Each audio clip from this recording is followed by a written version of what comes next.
आदाब, आपके साथ मैं हूं शबाब और आप देखना शुरू कर चुके हैं क्रिटिविजन न्यूज। मध्य पूर्व इस वक्त आग की लपटों में घिरा हुआ है। ईरान और इजराइल के बीच सीधा सैन्य टकराव और पूर्ण युद्ध जैसी स्थिति में बदलता दिख रहा है और इसका असर पूरे खाड़ी पर दिख रहा है। आज जिन 3 बड़ी खबरों को लेकर आपके बीच हूं, वो ये खबरें बताती हैं कि पूरे खाड़ी मुल्क में किस तरह हालात खराब हैं। पहली खबर, ईरान ने इजराइल के बड़े शहरों तेल अवीव, हाइफा, यरूशलेम और बेरशेवा पर मिसाइलें और ड्रोन की बारिश कर दी है। इस खबर को आपको बताऊंगा किस तरह ऑपरेशन रोरिंग लॉयन के बाद अब तक 10 लोगों की मौत और सैकड़ों लोगों के घायल होने की खबर है। इजरायली एयर डिफेंस आयरन डोम और एरो मिसाइल सिस्टम लगातार सक्रिय है। वो ईरान की मिसाइलों को रोकने की कोशिश कर रहे हैं, लेकिन बावजूद इसके ईरान की हाइपरसोनिक मिसाइलें इन पूरे सिस्टमों को भेदती हुई इजराइल के तमाम इलाकों में भारी तबाही मचा रही हैं। इसके अलावा जिस दूसरी खबर को आपको बताऊंगा, उसमें इजराइल और अमेरिका मिलकर किस तरह ईरान पर सदी का सबसे बड़ा हमला अब तक कर चुके हैं। इन हमलों में ईरान भी बुरी तरह घायल हुआ है, बुरी तरह क्षतिग्रस्त हुआ है। अमेरिका ने अपने इस अभियान को ऑपरेशन इपिक फरी नाम दिया है। ईरान की राजधानी तेहरान समेत कई ठिकानों पर बमबारी हुई है। B-2, B-52 जैसे रणनीतिक बॉम्बर्स, एयरक्राफ्ट कैरियर और हजारों मिसाइलों के साथ ये पिछले कई सालों से सबसे बड़ा अमेरिकी सैन्य जमावड़ा बताया जा रहा है। इसके अलावा तीसरी जिस बड़ी खबर को आपको बताऊंगा, उसमें दुबई में अमेरिकी और ऑस्ट्रेलियाई सैन्य ठिकानों पर ईरानी ड्रोन हमलों की सूचना है। दुबई के पास स्थित अल मिन्हाद वायु अड्डे को भी निशाना बनाया गया। फिलहाल ऑस्ट्रेलिया के रक्षा मंत्री रिचर्ड मार्ल्स ने सैनिकों के सुरक्षित होने का दावा किया है, लेकिन हालात बेहद तनावपूर्ण हैं।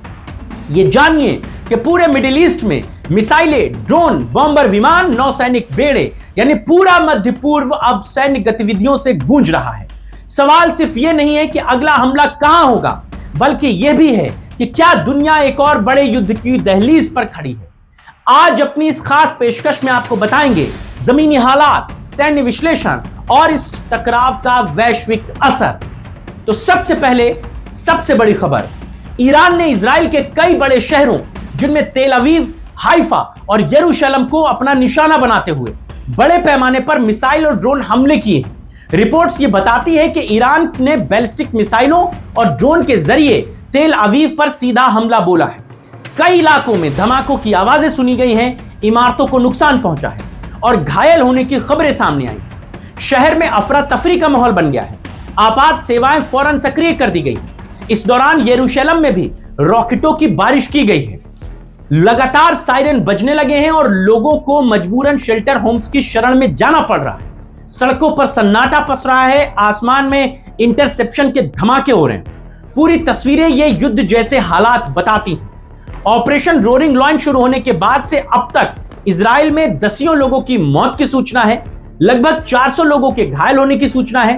कई लोग इनमें गंभीर रूप से घायल हैं। इन घायलों को अलग अलग अस्पतालों में भर्ती कराया गया है।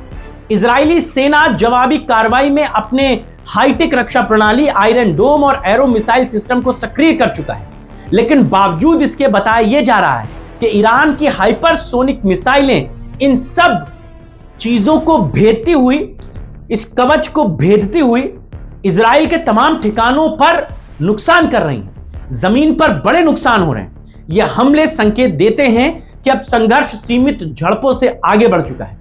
ईरान का यह सीधा और व्यापक हमला क्षेत्रीय संतुलन को हिला सकता है। सवाल अब भी यही है कि इजराइल की अगली प्रतिक्रिया क्या होगी और क्या यह टकराव एक पूर्णतः युद्ध क्षेत्र में तब्दील हो जाएगा।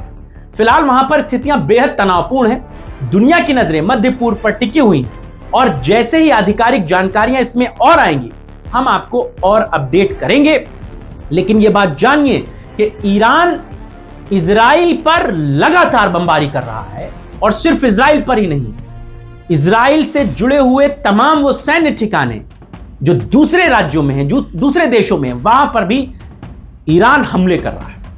लेकिन ऐसा नहीं है कि सिर्फ ईरान ही हमले कर रहा है। ईरान की राजधानी तेहरान समेत अमेरिका और इजराइल भी लगातार हमले कर रहे हैं। हवाई और मिसाइल हमलों के जरिए ईरान के शहर तेहरान को तबाह कर दिया गया।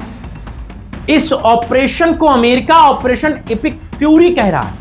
अमेरिका कहता है कि हमला ईरान के परमाणु कार्यक्रम बैलिस्टिक मिसाइलों, नौसेना और सुरक्षा तंत्र को पूरी तरह नष्ट करने के लिए किया जा रहा है। राष्ट्रपति डोनाल्ड ट्रंप कहते हैं कि ईरान कभी भी परमाणु हथियार नहीं बना पाएगा, उसकी ताकत को कुचल दिया जाएगा। अमेरिका ने मध्य पूर्व में बड़ी संख्या में सैनिक और हथियार जमा किए हैं। यह कई सालों में क्षेत्र में सबसे बड़ा अमेरिकी सैन्य इकट्ठा होना माना जा रहा है। 50,000 से ज्यादा सैनिक, 200 से ज्यादा लड़ाकू विमान, 2 एयरक्राफ्ट कैरियर जिसमें बड़े जहाज जो लड़ाकू विमान लेकर जाए जाते हैं वो हैं B-1, B-2, B-52 जैसे शक्तिशाली बॉम्बर विमान शामिल।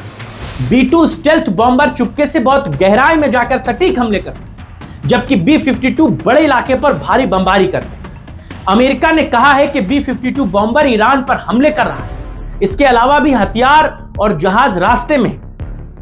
अमेरिकी सेना कह रही है कि यह तैयारी ईरान की धमकी को खत्म करने के लिए है।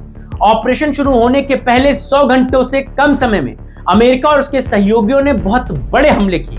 लगभग 2000 लक्ष्यों पर हमला किया गया है। 2000 से ज्यादा मिसाइलें और बम गिराए गए।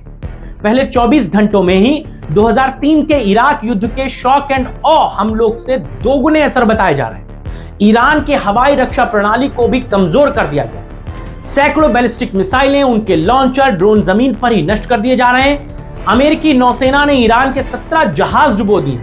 इनमें उनका सबसे आधुनिक पनडुब्बी भी शामिल है। अब अरबियन गल्फ, होर्मुज जलडमरू मध्य और गल्फ ऑफ ओमान में ईरान का कोई जहाज काम नहीं कर रहा।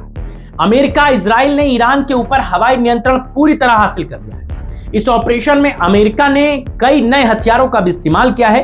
अमेरिकी सेना ने पहली बार PRSM यानी कि प्रिसिजन स्ट्राइक मिसाइल का युद्ध में उपयोग किया है, जो लंबी दूरी की बहुत सटीक मिसाइल है। टास्क फोर्स स्कॉर्पियन स्ट्राइक ने वन वे अटैक ड्रोन यानी कि कॉमिकेज ड्रोन भेजे, जो दुश्मन पर हमला करके खुद नष्ट हो जा रहे हैं। B-2 बॉम्बर ने ईरान के अंदर गहरे और कठोर ठिकानों पर बिना रुकावट के सर्जिकल हमले किए। B-52 ने कमांड सेंटर और मिसाइल पोस्टों को निशाना बनाया, जबकि B-1 बॉम्बर ने भी ईरान के अंदर जाकर हमले किए। तीसरी बड़ी खबर, मध्य पूर्व में जो हालात हैं उसमें ईरान इजराइल टकराव की आग अब खाड़ी देशों के दूसरे मुल्कों को भी झुलसा रही है। ताजा घटनाक्रम में ईरान ने दुबई में कथित तौर पर डबल अटैक करते हुए अमेरिकी और ऑस्ट्रेलियाई सैन्य ठिकानों को सीधा निशाना बनाया है। रिपोर्ट्स के मुताबिक ईरान ने अमेरिकी सैनिकों की मौजूदगी वाली एक बिल्डिंग पर ड्रोन से हमला किया है। सामने आए वीडियोस में एक आत्मघाती ड्रोन इमारतों के ऊपर तेजी से आता दिख रहा है और फिर अचानक तेज धमाकों के साथ टकराता है। धमाकों के बाद आग की ऊंची लपटें दिख रही, धुएं का गुबार आसमान में फैल जाता है और आसपास अफरा तफरी मच जाती है। दृश्य बेहद भयावह है। हालांकि शुरुआती दावों के मुताबिक सभी अमेरिकी सैन्य सुरक्षित हैं, लेकिन हमले की गंभीरता ने पूरे इलाके को दहला दिया है। यह सब उस समय हो रहा है जब इजराइल और ईरान के बीच टकराव चरम पर है। संयुक्त राष्ट्र अमेरिका खुलकर इजराइल के साथ खड़ा है। ऐसे में ईरान का यह हमला सीधे तौर पर अमेरिकी सैन्य मौजूदगी को चुनौती दे रहा है। सिर्फ इतना भर नहीं है, ईरान ने दुबई के पास ही ऑस्ट्रेलियाई सैन्य अड्डे अल मिनहाज वायु अड्डे पर भी निशाना साधा। यह बेस संयुक्त अरब अमीरात में स्थित है, जहां ऑस्ट्रेलियाई सैनिक तैनात हैं। ऑस्ट्रेलिया के रक्षा मंत्री रिचर्ड मार्ल्स ने बयान देकर कहा है कि हमले के बावजूद सभी सैनिक सुरक्षित हैं और उनकी गिनती पूरी कर ली गई है। बताया यह भी जा रहा है कि करीब 100 ऑस्ट्रेलियाई सैनिक मध्य पूर्व में तैनात हैं, जिनमें से ज्यादातर संयुक्त अरब अमीरात में मौजूद हैं। लगातार हो रहे हमलों ने साफ कर दिया है कि अब यह जो युद्ध है वो बहुत लिमिटेड नहीं है। ड्रोन, मिसाइलें और सैन्य ठिकानों पर सीधे हमले इस बात का संकेत है कि खाड़ी क्षेत्र में किसी बड़े टकराव की दहलीज है। सवाल यही है, क्या यह सिर्फ ताकत का प्रदर्शन है या फिर आने वाले दिनों में और बड़े सैन्य विस्फोट देखने को मिलेंगे? फिलहाल पूरा खाड़ी मुल्क अलर्ट पर है। दुनिया की नजरें मध्य पूर्व पर टिकी हुई, लेकिन यह जानिए कि ईरान चुप नहीं बैठा है। अयातुल्लाह अली खामनेई की मौत के बाद ईरान गुस्से में है।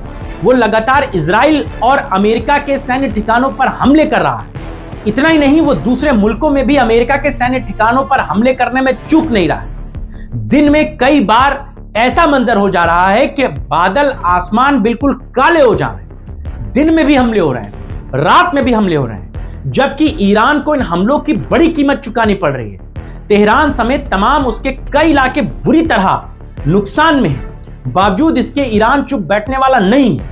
वो अपनी ताकत का एहसास करा रहा है। खबरें ये हैं कि ये युद्ध आने वाले कई लंबे समय तक चल सकता है। खबरों पर लगातार अपडेट्स हम आपको देते रहेंगे। फिलहाल अभी के लिए बस इतना ही, इजाजत दीजिए, बहुत शुक्रिया।